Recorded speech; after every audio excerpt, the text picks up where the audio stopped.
नमस्कार, खबरों का पंचनामा में आपका स्वागत है। मैं हूं आपके साथ अंशिका। हम लेकर आए हैं देश दुनिया की 5 बड़ी खबरें, जिनके विश्लेषण के लिए मेरे साथ स्टूडियो में मौजूद हैं कैपिटल टीवी के editor in chief doctor Manish Kumar. Doctor साहब, बहुत बहुत स्वागत। धन्यवाद। सबसे पहले नजर डालते हैं हेडलाइंस पर। लद्दाख से राहुल गांधी का फिर सामने आया देश विरोधी बयान। भारत की जमीन पर चीन के कब्जे का किया दावा। बीजेपी ने पलटवार करते हुए फटकारा। अल्पसंख्यक मंत्रालय की स्कॉलरशिप स्कीम में घोटाला आया सामने। 830 फर्जी संस्थानों का अकाउंट फ्रीज। स्मृति ईरानी ने सीबीआई को सौंपी जांच। मध्य प्रदेश के दौरे पर पहुंचे गृह मंत्री अमित शाह। 18 साल का रिपोर्ट कार्ड किया पेश। कांग्रेस से पूछे चुभते सवाल। बिहार में बढ़ते जंगलराज से मची सनसनी। एक हफ्ते में 4 लोगों को उतारा मौत के घाट। नीतीश सरकार की कानून व्यवस्था पर उठे सवाल। भारत और रूस के बीच चंद्रमा पर पहुंचने को लेकर मची होड़। भारतीय चंद्रयान 3 बाजी मारने के करीब। इमरजेंसी में अटका रूस का लूना 25।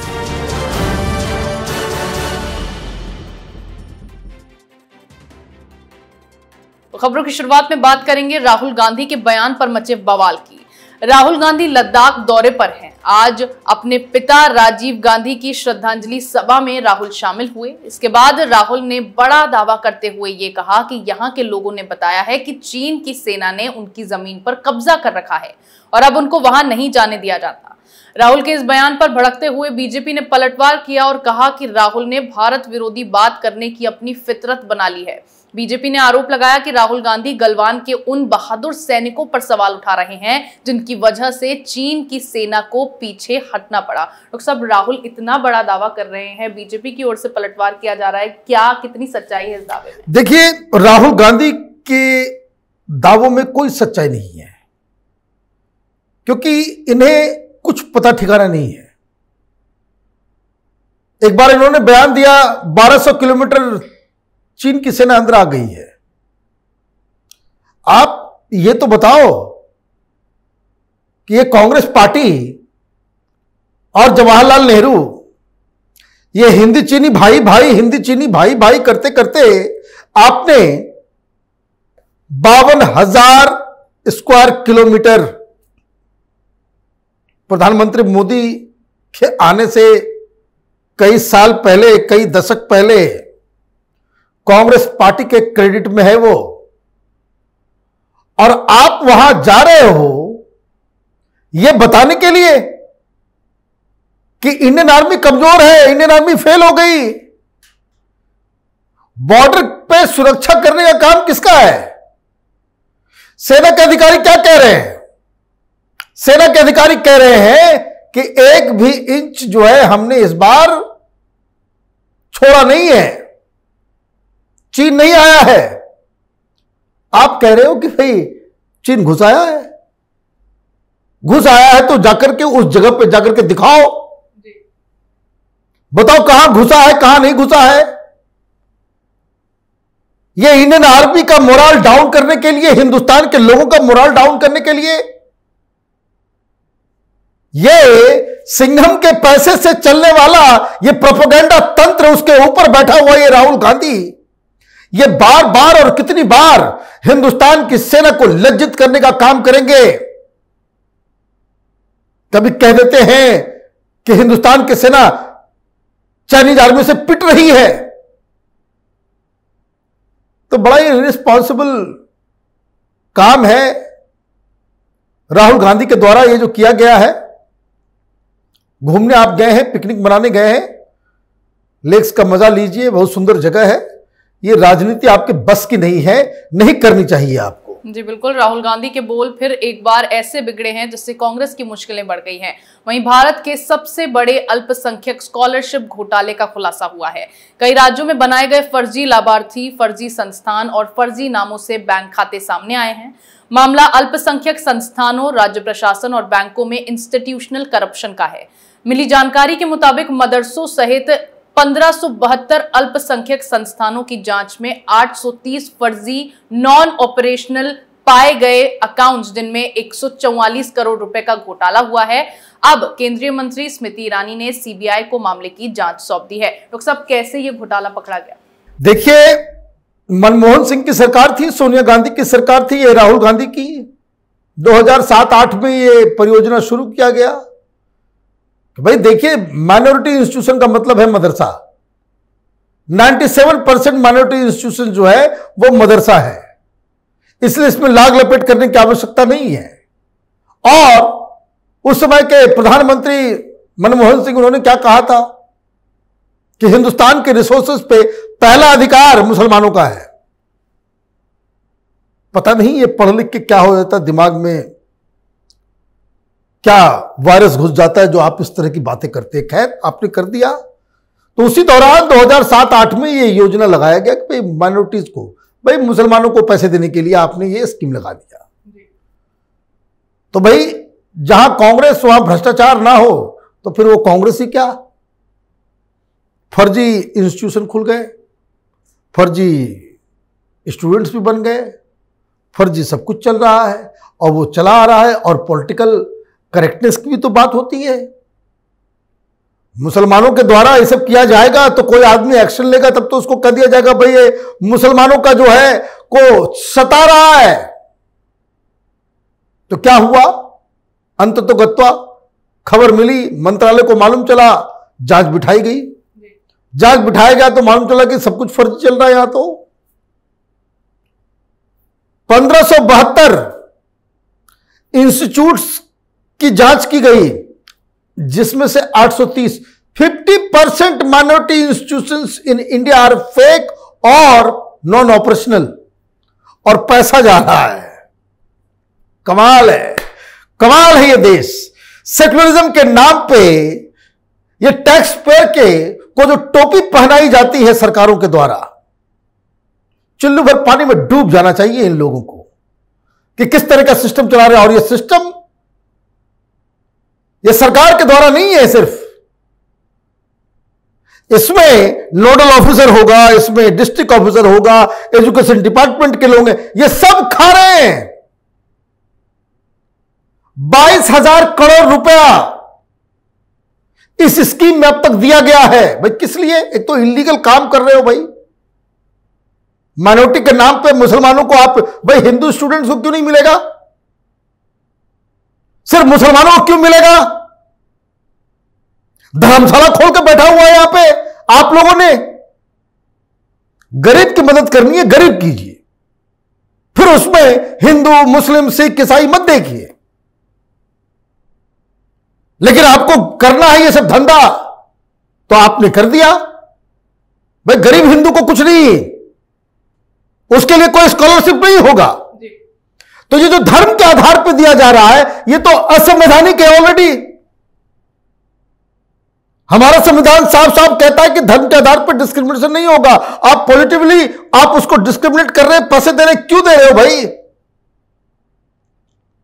अब चोरी पकड़ गई है, अब जेल जाएंगे तो ये शाहीन बाग शुरू करेंगे कि देखिए मोदी सरकार जो है वो मुसलमानों के खिलाफ जो है वो एक्शन ले रही है। चोरी करने की आजादी चाहिए इनको। तो ये राजनीतिक दलों को समझना पड़ेगा कि भाई ये इस तरह का तमाशा ये देश बहुत देख चुका, झेल चुका। अब लोगों की कोई भी पेशेंस की भी कुछ सीमा होती है। जी बिल्कुल, मामले की जांच सीबीआई को सौंपी गई है, जिसमें कई बड़े खुलासे होने की आशंका जताई जा रही है। आगे बात करेंगे गृह मंत्री शाह के कांग्रेस पर प्रहार की। मध्य प्रदेश दौरे पर पहुंचे केंद्रीय गृह मंत्री अमित शाह ने आज भोपाल में बीजेपी सरकार के 18.5 साल का रिपोर्ट कार्ड पेश किया। रिपोर्ट कार्ड पेश करते हुए अमित शाह ने कहा कि हमने एक बीमारू राज्य को 20 सालों में विकसित राज्य की श्रेणी में लाने का प्रयास किया है। इसी के साथ शाह ने कांग्रेस पर हमला बोलते हुए कहा कि मध्य प्रदेश में सबसे अधिक समय 53 साल तक कांग्रेस ने शासन किया, लेकिन उनके राज में एमपी को बीमारू राज्य का टैग दिया गया था, जिसे अब बीजेपी ने खत्म कर दिया है। डॉक्टर साहब, किस तरह कांग्रेस पर प्रहार किया गया, क्या कुछ मायने शाह के इस बयान? देखिए, आज गृह मंत्री अमित शाह जिन्होंने वो आज जो काम किया है, नए किस्म की राजनीति प्रधानमंत्री मोदी ने शुरू की है। कभी आपने सुना था, सोचा था कि सरकार चुनाव में जाने से पहले हमने क्या किया उसका कोई रिपोर्ट कार्ड दे? यही प्रधानमंत्री मोदी के वर्किंग स्टाइल का मैंने फर्क है बाकी पिछली सरकारों से। ये दावा ठोक के कहते कि हमने ये काम किया, ये मेरा वर्क रिपोर्ट है। कभी तो हमने सुना नहीं आज तक ये I.N.D.I.A वालों, कभी सुना भाई ममता बनर्जी ने रिपोर्ट कार्ड दिया हो कि बंगाल में हमने ये कर दिया है? कुछ किया ही नहीं तो रिपोर्ट कार्ड क्या बनेगा? लालू यादव ने आज तक दिया? हेमंत सोरेन ने दिया? ये एक नए किस्म की राजनीति है कि आप काम करें, ईमानदारी से करें। और मैं आपको बता दूं कि अमित शाह का ये जो 2 दिन का जो विजिट है, ये गेम चेंजर है। अभी तक सारे सर्वे और सारी चीजों को कहा जा रहा था कि वहां पे बीजेपी कमजोर है, बीजेपी को बहुत मेहनत करने की आवश्यकता पड़ेगी, लेकिन जिस हिसाब से वहां रणनीति तैयार हो रही है, जिस हिसाब से अभी समय है लोगों को फायदे पहुंचा करके ये कांग्रेस पार्टी के गेम में कांग्रेस को किस तरह से निपटाना है, वो रणनीति बना करके आ रहे हैं। बहुत ही इंटरेस्टिंग चुनाव होने वाला है मध्य प्रदेश के अंदर। जी बिल्कुल, एक बार फिर शाह ने मध्य प्रदेश में कांग्रेस पर हमला बोलकर पार्टी की बोलती बंद कर दी। अगली खबर में बात करेंगे बिहार में बढ़ते जंगल राज की। बिहार में हत्याओं का सिलसिला थमने का नाम नहीं ले रहा है। पत्रकार विमल यादव मर्डर को हुए अभी कुछ दिन भी नहीं बीते थे कि आज फिर 2 लोगों को गोली मारकर मौत के घाट उतार दिया गया। पहला मामला बेगूसराय से आया, जहां एक रिटायर्ड शिक्षक की गोली मारकर हत्या कर दी गई। वहीं दूसरा मामला मोतिहारी से सामने आया है, जहां चकिया थाना चौक पर अपराधियों ने ठेकेदार को गोली मारकर मौत के घाट उतार दिया। इसके अलावा आज ही जमुई में अपराधियों ने पति पत्नी को गोली मार दी और सरकार इस पर मूक दर्शक बनी देख रही है। डॉक्टर साहब, नीतीश कुमार जो अपराधियों के साथ सरकार नहीं चलाना चाहते थे, आज तेजस्वी यादव के साथ सियासत कर रहे हैं, और अब जो जंगल राज बढ़ रहा है बिहार में, उस पर सरकार कोई एक्शन कोई रोक नहीं सकता इसको। हमने तो बात किया, वहां पहले तो प्रॉम्प्ट होते थे एक्शंस, क्राइम होगा, उसमें कोई बड़ी बात नहीं है। लेकिन क्राइम हो जाने के बाद सरकार और पुलिस क्या करती है, लोग वो देखते हैं। भाई कोई राज्य, कोई दुनिया में कोई ऐसा देश नहीं जहां पे क्राइम नहीं होगा, लेकिन क्राइम के बाद सरकार वहां किस तरह से एक्शन लेती है, उससे तय होता है कि सरकार किस तरह से चल रही है। ये तो बताया जा रहा है पुलिस वाले फोन नहीं उठाते, एसपी साहब हर जगह के वो बहुत ही रिलैक्स्ड हो गए, पॉलिटिकल प्रोटेक्शन मिल रहा है गुंडों को। लोग त्रस्त हैं, लोग त्रस्त हैं। जो एंटी इनकम्बेंसी, जिस तरीके से लालू यादव के प्रति लोगों को घृणा, लोगों की नाराजगी, गुस्सा, आम जनता जिसने उखाड़ फेंका लालू यादव के पूरे तंत्र को, ये एम-वाई कॉम्बिनेशन, ये नीतीश कुमार भी कॉम्बिनेशन करते चले जाएंगे।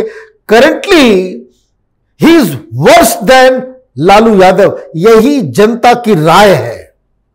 लोग नीतीश कुमार का चेहरा देखना पसंद नहीं कर रहे हैं, क्योंकि वहां पे आए दिन लोग अब यही कह रहे हैं कि वही पुराना जंगल राज जो है वो वापस लौट गया है। जी बिल्कुल, एक हफ्ते के दौरान 4 लोगों की जिस तरह दिन दहाड़े गोली मारकर हत्या की गई है, उससे एक बार फिर नीतीश सरकार की कानून व्यवस्था पर सवाल खड़े हो रहे हैं।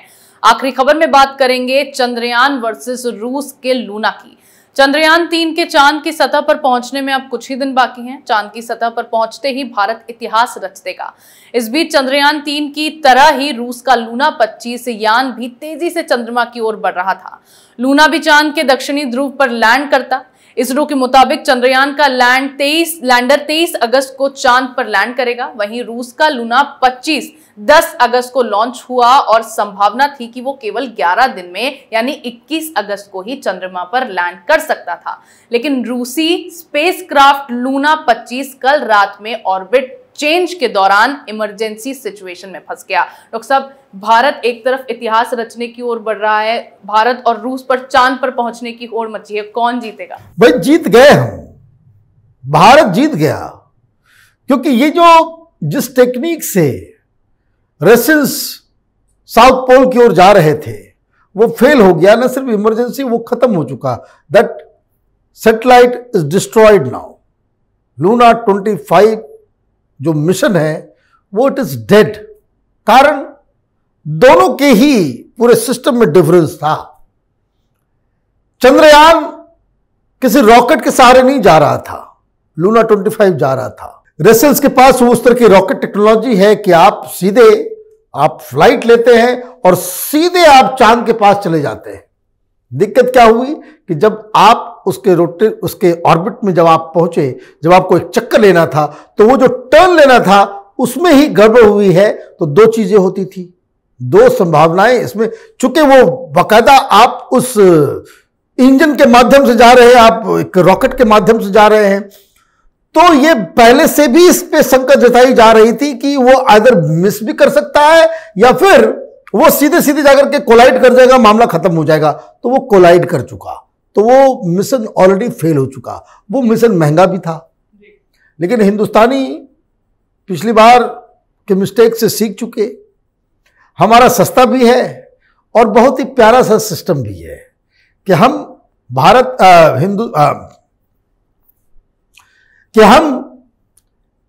अर्थ और मून के ग्रेविटेशनल फोर्स का इस्तेमाल करके अपने सैटेलाइट को जो है घुमा घुमा करके आपने पहले जो है कई चक्कर लगवाए पृथ्वी के, और उसके बाद आप वहां से एस्केप करके आप चंद्रमा के इसमें चले गए।